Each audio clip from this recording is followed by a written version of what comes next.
আসসালামু আলাইকুম। পাহাড়ি দাঙ্গা বাংলাদেশের ৭১ সালে মুক্তিযুদ্ধ হওয়ার পরে, দেশ স্বাধীন হওয়ার পরে বাংলাদেশে অসংখ্য শান্তি চুক্তি হয়েছে। বিভিন্ন বিচ্ছিন্নবাদী যে সমস্ত সংগঠনগুলো আছে তাদের সাথে পাহাড়ি শান্তি চুক্তিও হয়েছে। কিন্তু আমাদের দেশে এই সমস্ত চুক্তি এবং সংস্কার অ্যাকচুয়ালি এই ৫৩ বছরের বাংলাদেশে সমাধান হিসাবে জাতি শান্তি এখনও পায়নি। এটা অনেকগুলো কারণ আছে। এর মেন কারণ হচ্ছে আমাদের এই দেশকে যত অশান্ত করা হবে, আমাদের এই দেশকে যত বিশৃঙ্খলা আমাদের দেশে থাকবে, তত রাজনৈতিক ফায়দা লুটা হয় এবং ভিনদেশি প্রভুরা এই দেশের শাসনভারকে প্রভাব বলয়ে আনার জন্য তারা যে সহায়ক ভূমিকা পালন করে, এটা একটা হচ্ছে উদ্দেশ্য। পাহাড়ে যে আন্দোলন চলতেছে এবং দাঙ্গা চলতেছে, পাহাড়িরা জুম ল্যান্ড ঘোষণা করছে। পার্বত্য চট্টগ্রাম অঞ্চলকে তারা নিজের স্বাধীন দেশ হিসাবে, আদিবাসী হিসাবে দাবি করছে। কিন্তু ইতিহাসের দিকে তাকালে দেখতে পারি পাহাড়িরা কিন্তু বাংলাদেশি বা আদিবাসী না, তারা গরিষ্ঠ নৃগোষ্ঠী। তারা জাতি হিসাবে মঙ্গোলীয় এবং ভারত, মিজোরাম, আসাম আর মায়ানমার থেকে তারা কিন্তু 16-17 দশকের দিকে তারা কিন্তু এই পার্বত্য চট্টগ্রাম অঞ্চলে এসে বসতি স্থাপন করে।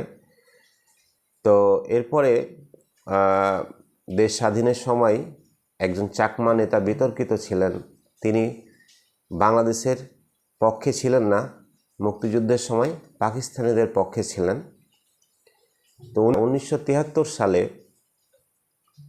অলরেডি তারা কিন্তু একটা এনপিপি নামক একটা সংগঠন গঠন করে ফেলেন এবং সেই সংগঠনের উদ্দেশ্য বিধেয় ছিল তারা নিজেকে বাঙালি হিসাবে দাবি না করা, আদিবাসী হিসাবে দাবি করা, নিজেদের ভূমি পার্বত্য চট্টগ্রাম অঞ্চলকে নিজেদের ভূমি হিসাবে দাবি করা এবং তারা প্রথম সেনাবাহিনীর ওপরে আক্রমণ চালায়। সেই থেকেই কিন্তু পার্বত্য চট্টগ্রাম অশান্ত হয়ে ওঠে। এইভাবে চলমান অবস্থা চলার পরে জেনারেল জিয়াউর রহমানের শাসনামলে তিনি তার যে পার্বত্য চট্টগ্রাম নিরাপত্তা, শান্তি নিরাপত্তা যে নীতি, সেই নীতির একটা ব্যাপক পরিবর্তন সাধিত করেন। তিনি পার্বত্য চট্টগ্রামের জিয়াউর রহমান পার্বত্য চট্টগ্রাম উন্নয়ন সংস্থা নামক একটা বোর্ড গঠন করেন এবং সেই বোর্ডের আওতায় এশিয়া উন্নয়ন ব্যাংক ADB ফাইন্যান্স করে এবং পার্বত্য চট্টগ্রামে তাদের যে উন্নয়ন কার্যক্রম সেটাকে পরিচালনা করার জন্য জেনারেল জিয়াউর রহমান এই সংগঠনটি এস্টাবলিশড করেন এবং তারই আলোকে পার্বত্য চট্টগ্রামে ব্যাপক উন্নয়ন সাধিত হয়। এটাকে অনেকেই তৎকালীন সময়ে জিয়াউর রহমানের নিরাপত্তা চশমা নীতি হিসাবে ঘোষণা করত। বাট জিয়াউর রহমানের এই দূরদর্শিতা বা নিরাপত্তা চশমা নীতিটার কারণে পার্বত্য চট্টগ্রামে তারা শান্ত ছিল এবং সেনাবাহিনী প্রেরণ করেছিলেন তিনি। সেখানে সেনাবাহিনী প্রেরণ করে সুন্দরভাবে পার্বত্য যে অঞ্চল, সে অঞ্চল কিন্তু সুরক্ষিত ছিল। তারপরে 1991 সালে বেগম জিয়ার শাসনামলে এই নীতিটাকে আরেক ধাপ এগিয়ে নেওয়ার জন্য বিস্তার করা হয়েছিল। তারপরে 1997 সালে তৎকালীন প্রধানমন্ত্রী শেখ হাসিনা সন্তু লারমা, পাহাড়ি যে নেতা সন্তু লারমা, সেই সন্তু লারমার সাথে শান্তি চুক্তি হয়েছিল। কিন্তু সেই শান্তি চুক্তির পরেও পাহাড়ে এখনও শান্তি আসেনি। এখনও অশান্তর চাদরে পাহাড় অঞ্চল ঘেরা এবং তারা পাহাড়িরা এবং বাঙালি এবং পাহাড়ি সংখ্যাগরিষ্ঠ যারা মানুষ, তাদের সাথে দাঙ্গা লেগেই আছে। বর্তমানে পাহাড়ি অঞ্চলটা অনেক অশান্ত অবস্থা বিরাজ করছে। আজকে দেখলাম একটা পত্রিকায় সাজেকে প্রায় 150-র ওপরে পর্যটক আটকা ছিল এবং সেনাবাহিনীর তত্ত্বাবধানে বাড়ি ফিরে আসছে। কতটা ঝুঁকিপূর্ণ বাংলাদেশের ভিতরে আর একটা দেশের স্বাধীনতা ঘোষণা করা, কতটা ঝুঁকিপূর্ণ এবং কতটা দেশের জন্য অশনি সংকেত, সেটা আমাদের একবার বিবেচনা করা দরকার। আর বর্তমানে আমাদের বাংলাদেশে এই যুদ্ধের সাথে, এই পাহাড়ি এবং বাঙালি যে সংঘর্ষ, এই সংঘর্ষের সাথে জেনে না বুঝে আমরা সবাই এটার সাথে সোশ্যাল মিডিয়ায় লেখালেখি করতেছি এবং পাহাড়িদের উচ্ছেদ অভিযানের জন্য আমরা অনেকেই বলতেছি, কিন্তু অ্যাকচুয়ালি আমাদের বিষয়টা জানতে হবে।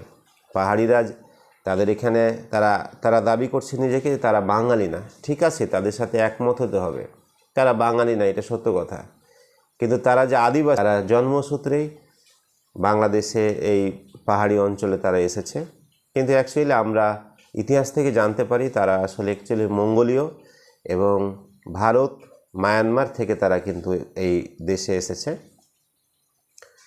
তো জিয়াউর রহমান সে সময়ে যে নিরাপত্তা নীতিটা পার্বত্য চট্টগ্রামকে উদ্দেশ্য করে যিনি সেই বোর্ডটা গঠন করেছিলেন, তার আলোকেই যদি সরকার আরেকবার সেই নিরাপত্তা নীতিটা, জিয়াউর রহমানের নিরাপত্তা নীতিটাকে পর্যালোচনা করে সঠিকভাবে সেনাবাহিনী প্রেরণ এবং বাঙালি এবং আদিবাসীদের সাথে পাহাড়িদের সাথে যদি একটা সংমিশ্রণ মেলবন্ধন করা হয় এবং পার্শ্ববর্তী দেশের একটা প্ররোচনা থাকে, কিন্তু এই পাহাড়িদের উস্কানিদাতা তারা কিন্তু যখন 1973 সালে যখন এই যে এনপিপি গঠন হয়, পার্বত্য চট্টগ্রামের যারা বিচ্ছিন্নতাবাদী সংগঠন, তারা কিন্তু ভারতের ট্রেনিং প্রশিক্ষণ নিত। তা আমরা বর্তমানে বুঝতেই পারছি যে এই সরকারের আমলে যে পাহাড় যে অশান্ত হচ্ছে, এটার পিছনে তো পার্শ্ববর্তী দেশের একটা ইন্ধন থাকতেই পারে। তো সেই দিক থেকে বিবেচনা করে পাহাড়ি শান্তি চুক্তির, মেজর জিয়াউর রহমানের পাহাড়ি শান্তি চুক্তির আলোকে সুন্দরভাবে যদি একটা শান্তি চুক্তি গঠন করা হয়, তাহলে পাহাড় শান্তি থাকবে। এবং আমার মনে হয় সেনাবাহিনীর আরও সেখানে ক্যাম্প নির্মাণ করা দরকার এবং প্রতিনিয়ত বিভিন্ন এনজিও ফোরামগুলোকে সেখানে কার্যক্রম করার জন্য পাঠাতে হবে। বিভিন্ন বিদেশি সহায়তা নিয়ে পাহাড়ি এবং বাঙালিদের সাথে যে একটা সংমিশ্রিত মেলবন্ধন, সেটা যদি সরকার তৈরি করতে পারে, তাহলে আশা করা যায় আস্তে আস্তে এটার নিরসন হবে। এবং যে সমস্ত বিচ্ছিন্নতাবাদী সংগঠনগুলো আছে পাহাড়ে, সেই সংগঠনগুলোকে রেজিস্টার্ড করতে হবে। রেজিস্টার্ড করে সরকার যদি তাদের একটা রুলস অ্যান্ড রেগুলেশনের মধ্য দিয়ে একটা রাজনৈতিক কাঠামো তৈরি করে, তাহলে পাহাড়ে শান্তি তৈরি হবে। আর আমরা যারা বাঙালি, যারা বাংলাদেশে যারা অনেকেই সোশ্যাল মিডিয়াতে পাহাড়িদের গালাগালি করতেছি বা তাদের উস্কানি থেকে আমাদের বিরত থাকা দরকার এবং আমাদের বিরত থাকা উচিত। তো সবাইকে ধন্যবাদ। আজকে ছোট্ট আলোচনা, সরল কথা নিয়ে আসলাম। আগামীতে আরও ভালো কোনো মেসেজ নিয়ে আসবো। সেই পর্যন্ত ভালো থাকুন। আসসালামু আলাইকুম।